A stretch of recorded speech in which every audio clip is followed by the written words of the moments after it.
Video काढायला पण खूप वाईट वाटते. एवढी भयानक घटना झाली आज. आपला महाराष्ट्र पोरका झालाय. राष्ट्रवादी काँग्रेसचे सर्व या महाराष्ट्राचे जास्त वेळा उपमुख्यमंत्रीपद भूषवणारे एक हुशार नेतृत्व, एक दमदार नेतृत्व, गोरगरिबांचे कैवारी. भयानक म्हणजे राजकारणातलं एकदम हिरा म्हणतात ना ते. खूप आजचा दिवस काळा दिवस बारामतीसाठी आणि आपल्या महाराष्ट्रासाठी सुद्धा. अजितदादा पवार आपल्याला सोडून गेले. खूप वाईट वाटतोय. त्यांच्या आत्म्याला शांती लागो. असा नेता पुणे नाही. खरंच मी त्यांना जवळून पाहिलेलं आहे.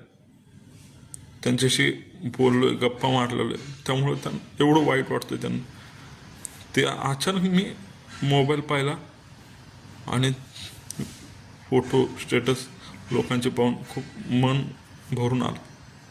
दादा, तुम्हाला पुन्हा एकदा भावपूर्ण श्रद्धांजली.